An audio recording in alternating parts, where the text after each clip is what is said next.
Good evening, everybody. My name is Tony Beckwith, and it's my pleasure to welcome you to this event this evening. First of all, I'd just like to take a nod to our delightful surroundings, and I would like to thank Malvern Books for hosting this tonight, allowing us to be here this evening. This is a wonderful spot. This is an ideal spot for a bunch of translators to get together. We're surrounded by the printed word, which always makes me feel comfortable. I'm sure the same is true of most of you. So if I may, please join me in a round of applause to Malvern Books in appreciation for their location tonight.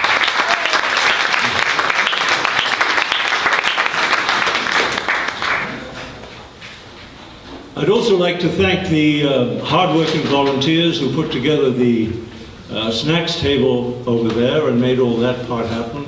Catherine, Janie, Monica, Joanne, Ruth, etc.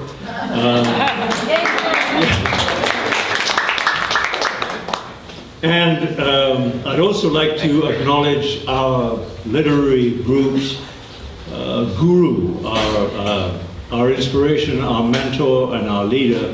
None of this would be possible without Marion Schwartz.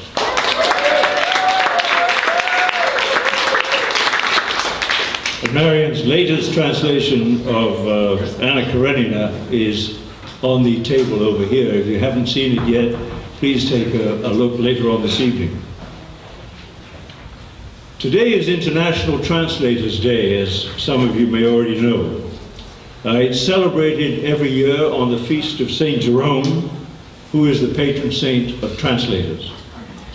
Saint Jerome died on this day many years ago in 420, and is best known for having translated the Bible from Hebrew into Latin.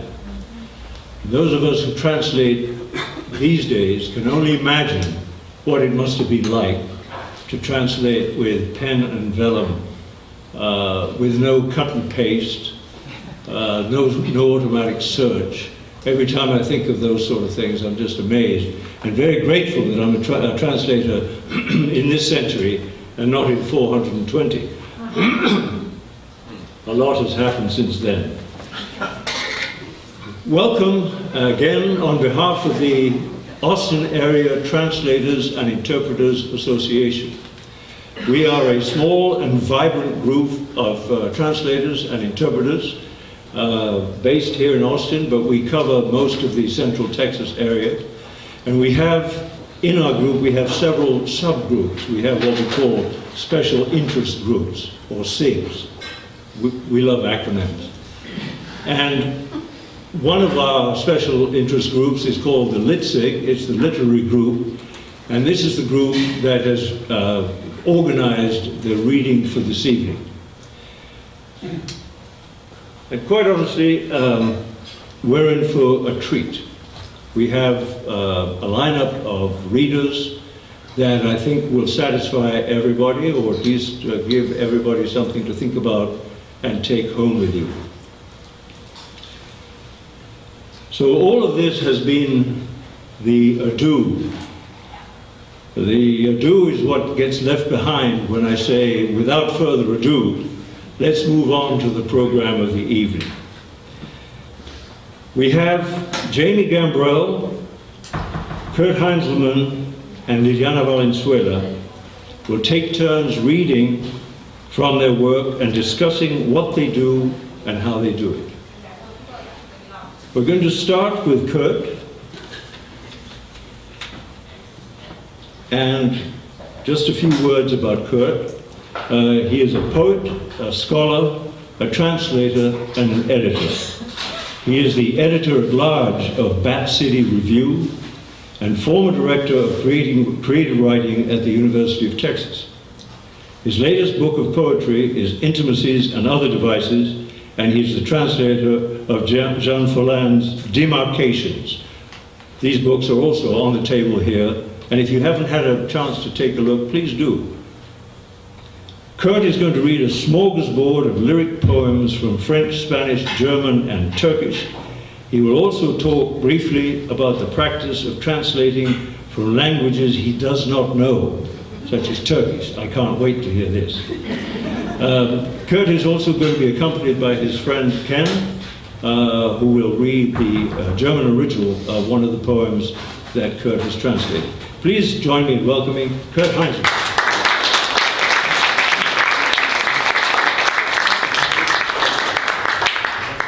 Good evening. Thank you all for being here. Don't start my clock yet. I want to say something by way of preface. As you probably already know, but it's worth repeating, the proprietor of Malvern Books is the publisher of Host Publications, which specialize in books of translation, and many of them are here. So Joe Bratcher is a particularly good host for a translation event.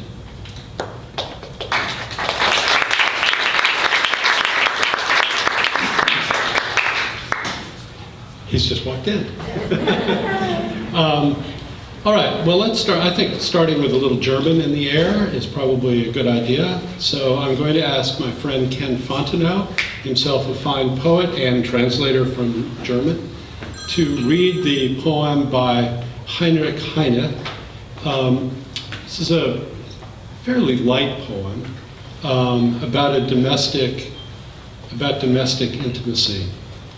And the key to the poem for me is getting the tone right. So those of you who know German can test the translation. Ken, I don't think you've heard my English, have you, of this poem? This will be the first time tonight I will hear it. And I yield to you. I will check you against mine. Oh, no, I'm just kidding. Hi everybody, thanks for coming. This poem is by Heinrich Heine, one of the, and maybe Kurt will fill you in on Heine's biography. He was Jewish in a time of German anti-Semitism in the 19th century. He was born actually in the 18th century, but he lived into the 19th century. And interestingly enough, from this poem, I learned that his wife was Christian.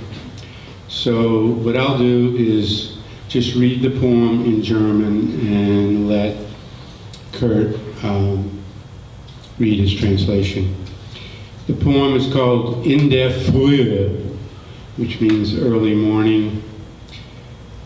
Meine gute, liebe Frau, meine gutge Frau Geliebte, hielt bereit den Morgenimbiss, braunen Kaffee, weiße Sahne, und sie schenkt ihn selber ein, scherzend, kosend, lieblich lächelnd. In der ganzen Christenheit lächelt wohl kein Mund so lieblich. Auch der Stimme Flötenton findet sich nur bei den Engeln oder allenfalls hienieden bei den besten Nachtigallen. Wie die Hände lilienweiß, wie das Haar sich träumend ringelt das rosige Angesicht. Ihre Schönheit ist vollkommen. Heute nun bedenkt es mich, warum, weiß nicht warum. Ein bisschen schmäler durfte ihre Taille sein, nur ein kleines bisschen schmäler. Okay, nicely read, Ken. Early one morning. This refers to his wife, but I don't think they were married. She was more like a kind of helpmate, lived with him for many years. Early one morning. She's got my breakfast laid on, dark roast coffee, double cream, my loving, lovely wife. She pours it out herself, joking, flirty, smiling with lips like nothing else in Christendom. I want to say her voice is like a flute, or like angels. But no, what do I know of perfect? She is a perfect beauty. What should be lily white is. The way that hair should frame a face, it does. Which is why it's odd this morning to see that she could be a bit more slender. Yes, just a bit slenderer.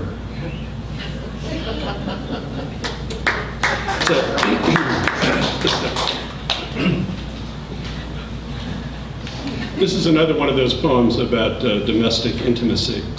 It's by Pablo Neruda, and it's from the Captain's Verses. Some of you who know Spanish may know this. It's a fairly well-known poem. It's called Your Feet. When I cannot look at your face, I look at your feet.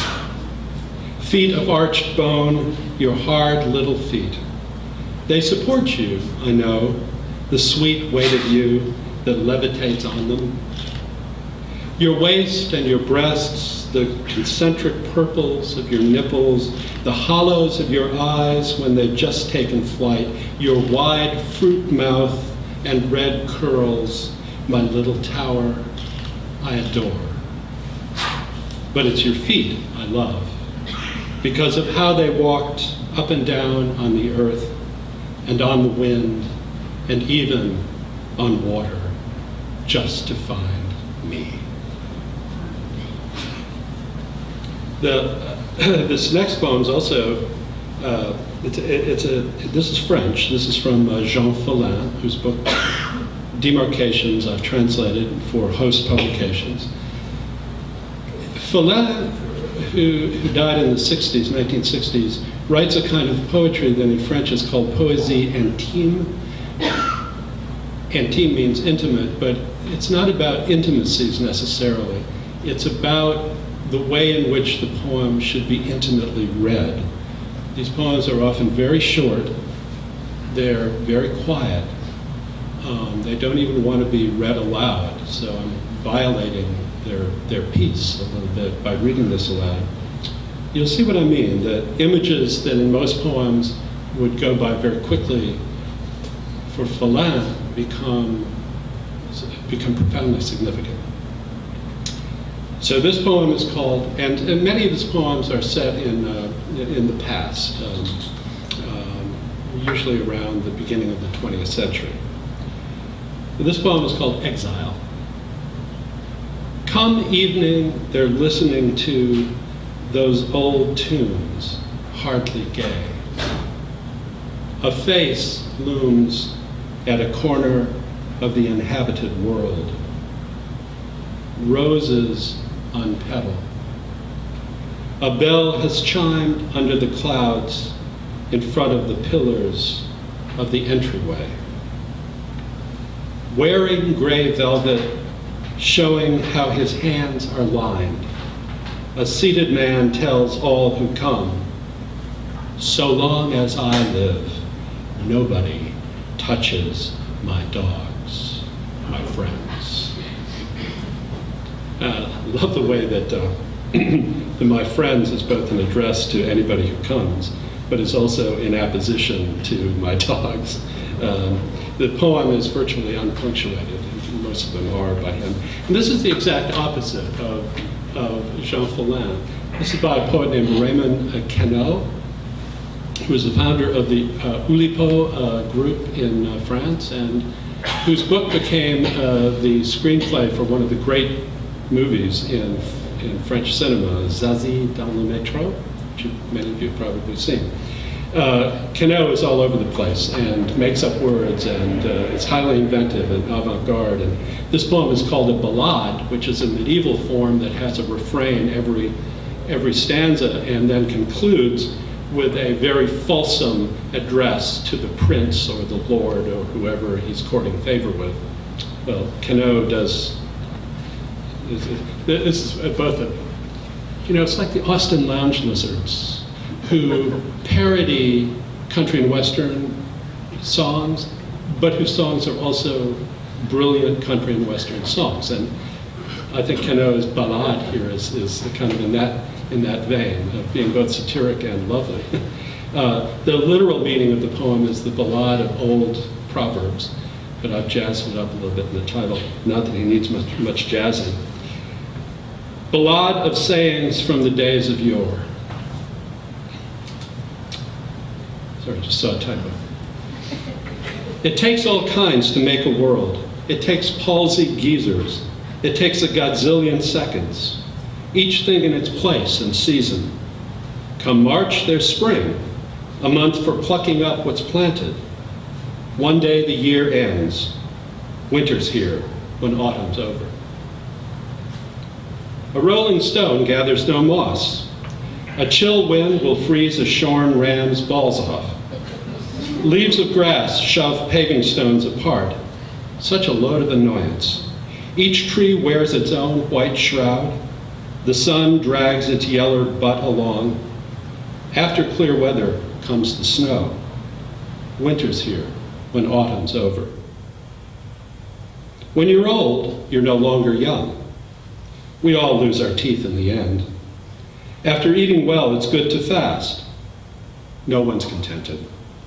We miss our childhood playthings, piss and moan about the cell phone. Those are crocodile tears. Winter's here when autumn's over. Dude, okay, so here's the rub. You're worse off if you try to argue. You've got death always round the corner, and after autumn, winter. This next poem, really doing kind of smorgasbord here, is by a young 40-ish Turkish poet named Gökçenur Çay. He's by trade an electrical engineer in Istanbul. And he has a lovely name. Gökçenur in Turkish is sort of like Leslie or Adrian or Tony in English. It's either gender. And he uses the abbreviation of his last name, Che, which is C, instead of the normal way of putting your abbreviations for your first name and you're spelling out your last name, T-S-L-E. Gökçenur Çay. This poem, I want to show you what it looks like. Just because it's a very, it's got a very linear structure. The poem is filled with references to Turkish life, Turkish places, Turkish phenomena.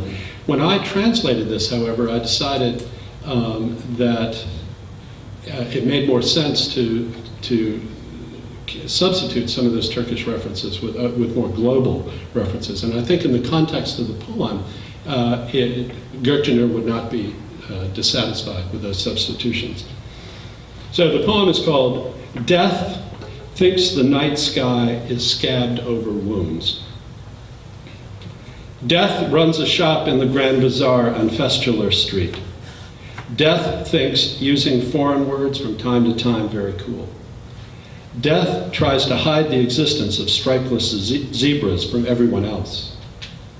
Death bets with time on fantasy football. Death whispers the meaning of beauty into a horse's ear. Death is scared to death because he doesn't know his real name. Death is gray-eyed, but does not remember he was blue-eyed once. Death talks to the birds, his only friends, whom he doesn't understand.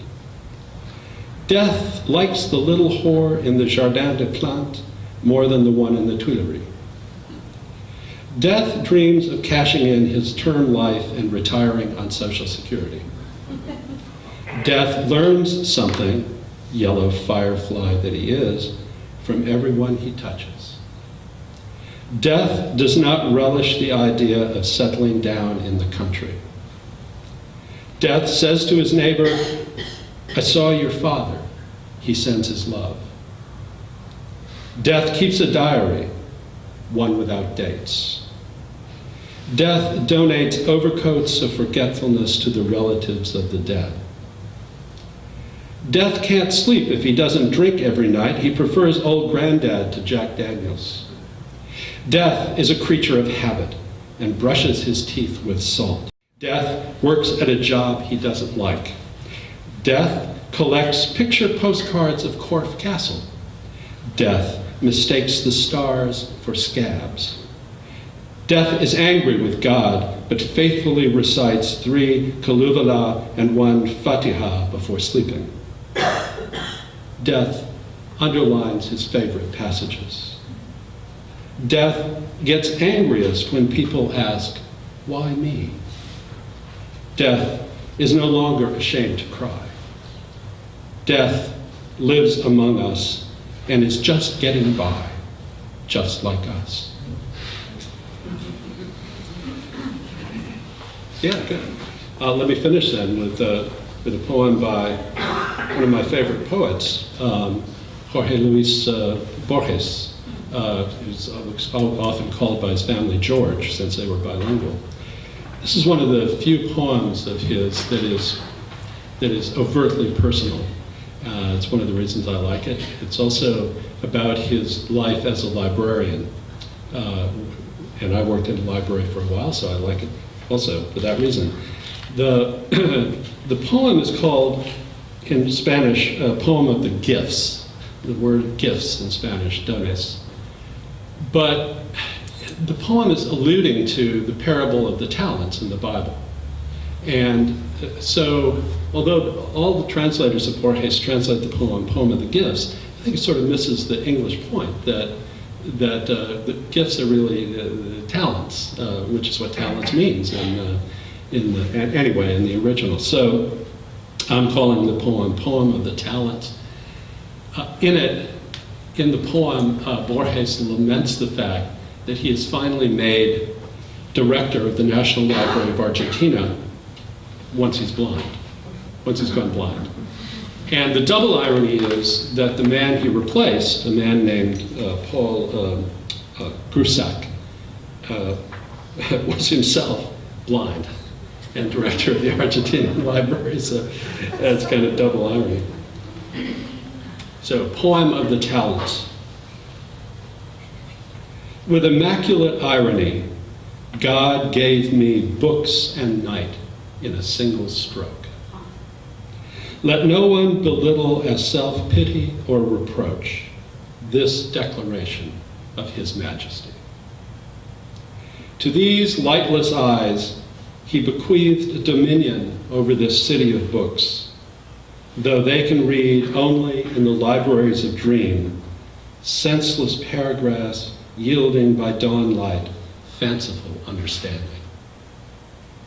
On these eyes, day lavishes in vain its infinite tones, unintelligible as the indecipherable lost manuscripts at Alexandria.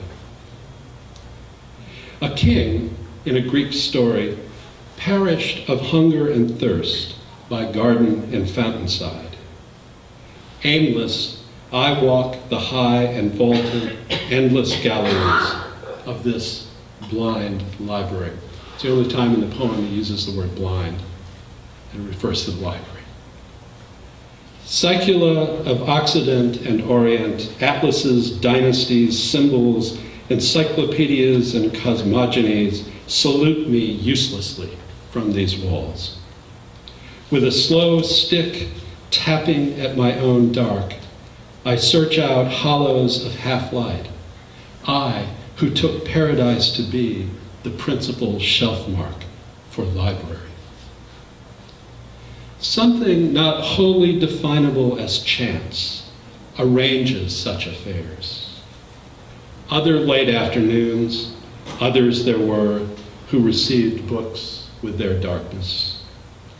Wandering through these long foyers, I feel a vaguely sacred dread. I am one of those others, now dead, following my own steps on similar days. Which of these is setting down this poem? A singular shade or a self that's plural? What matter the name identifying me if our curse is to be identical?